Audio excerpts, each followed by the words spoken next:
continuamos con Jorge Rodríguez, nuevo ministro de Comunicación e Información. Estabas invitado como alcalde, pero no viniste sí, como verdad, ministro. no venir como alcalde. No viniste como alcalde, pero viniste como ministro. Jorge, precisamente con respecto a las políticas que tú vas a adelantar como ministro de Comunicación e Información, por ejemplo, uno se pregunta, bueno, un psiquiatra sustituye a un periodista. Ajá. ¿Por qué un psiquiatra sustituye a un periodista en el Ministerio de Comunicación e Información? O sea, ¿qué mensaje se envía con eso? ¿Qué lectura se le puede dar? Fíjate, Ernesto. Gracias por quitarme 9 años, Vladimir. Vladimir, perdón. Pocas veces se ha visto un país que haya sido sometido a una estrategia de guerra psicológica y de guerra mediática, de arremetida mediática tan brutal como ha sido el caso de Venezuela, con precario éxito, o en todo caso resultando derrotada hasta ahora.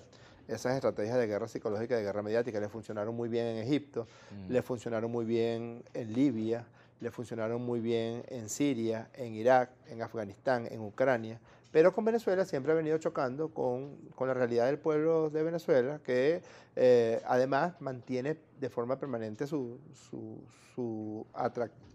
atracción hacia el modelo que en algún momento difundió Hugo Chávez a todo el pueblo de Venezuela. Esa estrategia de guerra mediática y psicológica ha sido tal que ha tenido víctimas. Todas las guerras tienen víctimas. Se lo he escuchado varias veces decir al presidente Nicolás Maduro, las víctimas de la guerra económica, las víctimas de la guerra psicológica. La enfermedad de odio es una enfermedad presente. Acabamos de vivir 4 meses de espanto, donde por primera vez en la historia de Venezuela, por razones políticas, se empezó a quemar vivas personas relacionadas con su color de piel, relacionadas con su aspecto. Situaciones de extrema violencia, la propia situación de escrache que muchos de nosotros hemos vivido y que se volvió una cosa generalizada. Yo llegué a ver cosas psicóticas como personas opositoras en Florida, en Weston o alguna de esas ciudades donde hay tanto odio, tanta matriz de odio, que eran agredidas por personas que la consideraban que habían sido chavistas o que son chavistas, etcétera, etcétera.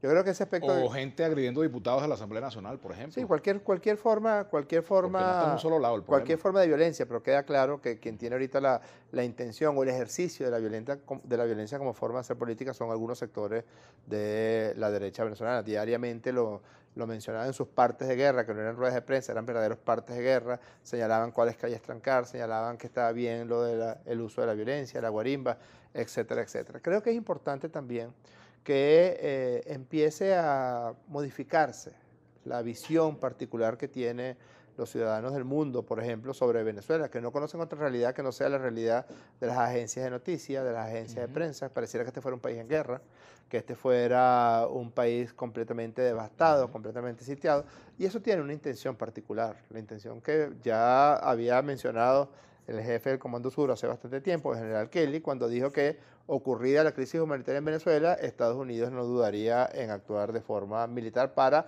ayudar en la crisis humanitaria, que vayan a ver cómo ayudaron en Libia, cómo ayudaron en Siria, cómo ayudaron en Ucrania, cómo ayudaron en Afganistán, etcétera, etcétera. Creo que es muy importante que empiece a mostrarse la verdadera cara que tiene Venezuela, incluso trascendiendo el elemento propiamente político. Creo que también muchos de nosotros... Y eso lo tiene que hacer un psiquiatra, no puede ser un periodista del Ministerio de Comunicación. Yo creo que muchos de nosotros estamos muy sometidos a una especie de neurosis de la política, que creo que es interesante porque nos quedamos como en una sola nube, en nuestra propia nube de la práctica política con nuestras propias verdades. Yo creo que es muy importante no solo la búsqueda de la verdad, sino la búsqueda del bienestar. Además, la verdad es poliédrica, la verdad tiene muchos lados, ¿no? Sí, pero también hay un elemento de lo real que tiene que ver con todo el carácter muy variado, muy versátil que tiene. Pero ¿qué toque psiquiátrico le vas a poner tú a tu gestión en el MINSI? Yo diría justamente tratar de mostrar en completud lo que es Venezuela, porque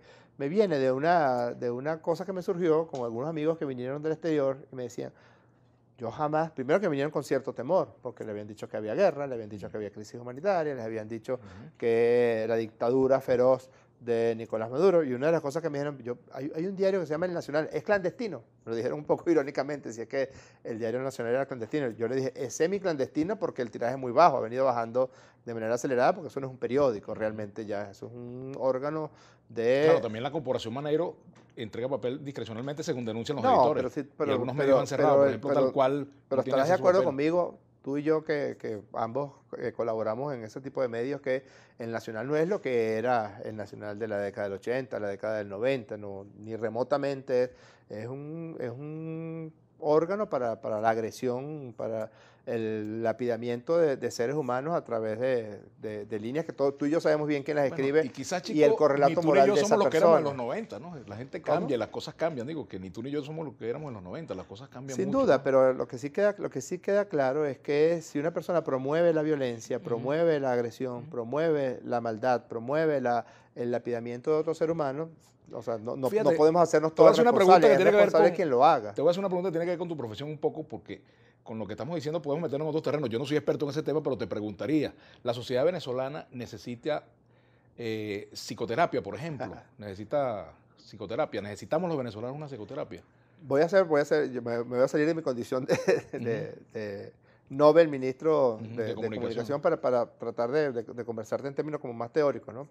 O sea, yo creo que todas las encuestas, después del advenimiento de Chávez al poder en Venezuela, empiezan a aparecer una percepción del pueblo de Venezuela relacionada con la esperanza, relacionada con la felicidad, relacionado con la sensación de bienestar y además de que el futuro iba a ser aún mejor. E inmediatamente todo lo que se instala de guerra psicológica es precisamente para tratar de abolir y de volver a llevar al venezolano a su condición de pesimismo, de desesperanza que mantuvo durante toda la década del 90, porque los líderes políticos de la derecha en ese momento no respondían a las necesidades de la población. Hubo represiones brutales, como el caso de febrero de 1989, como el caso de la represión a los líderes estudiantiles de la década del 80 y la década del 90. La sensación de desesperanza era una sensación generalizada en Venezuela. Eso cambió de manera determinante, de manera profunda. ¿Tú no crees que Luego estamos otra vez aparece, en mira, ese sótano?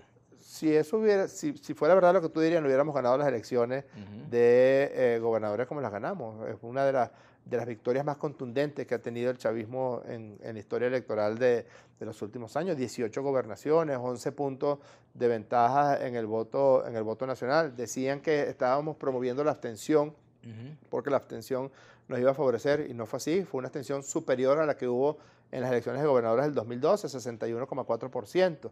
Y se notó el voto esperanzado, el voto presente, el voto leal del chavismo que se recuperó. El chavismo recuperó casi 2 millones de votos respecto al resultado que obtuvimos en la anterior elección la anterior elección parlamentaria, porcentualmente. Sin embargo, el chavismo, de acuerdo a los números que dieron de la Asamblea Nacional Constituyente, perdió casi también 2,5 millones de votos entre julio y octubre, ¿no? Tienes que revisar, no se perdieron, porque es que las elecciones, yo sé un poquito del tema electoral, las elecciones se comportan con unas características particulares. Es muy raro que para una elección de gobernadores o de alcaldes la participación supere el 55%. En otros países del mundo la participación en ese tipo de elecciones siempre ronda en el 40, 45%. En Venezuela a la gente le gusta votar, al contrario de lo que piensan los jefes de la extinta MUT o los jefes de la derecha venezolana, que creen que la gente es una especie de chicle bomba, que si les da la gana de que voten, ya van a votar de manera pero persistente, pero si no les da la gana que vote porque sabían que iban a salir revolcados en esta elección del 10 de diciembre, dicen a no votar, yo los quiero ver, ya yo tengo los videos preparados. Cuando ellos pidan votar para las elecciones presidenciales, cuando ellas sean, yo voy a mostrar todos los videos de ellos diciendo que no se vaya a votar. Así como ahora podríamos mostrar los videos de ellos diciendo hace escasamente mes y medio que hay que salir a votar, que hay que salir a votar, desde Franklin Virgüe hasta Ramos Alú, diciendo que había que salir a votar. Las personas tampoco, los cerebros de los seres humanos no son una cosa maleable como creen, como JJ Rendón o Capriles Radonsky o Julio Borges. Los cerebros son para usarlos, para usar el lóbulo frontal, para usar la mente, y la gente se da cuenta de decir, no puede ser que esta gente llame a votar el 15 de octubre y ahora está llamando a la abstención y después va a llamar a unas primarias para escoger un candidato Tengo que hacer la pausa presidencial. ahora y sigo sin tener claro qué va a hacer un psiquiatra en el MINSE. Eso me lo vas a aclarar, me lo aclaras Básicamente, de regreso. mantener la alegría, sostener la alegría, como diría el verso de Mario Benedetti, defender la alegría. Una pregunta que te voy a hacer que tiene que ver con la política comunicacional del gobierno y me vas a responder eso al regreso. ¿Cómo no? ¿Ayuda a la imagen del gobierno o fue un problema para la imagen del gobierno que el presidente pareciera como cualquier ser humano comiéndose una empanada en una transmisión? Vamos a hacer la pausa y ya venimos con Jorge Rodríguez, nuevo ministro de Comunicación e Información.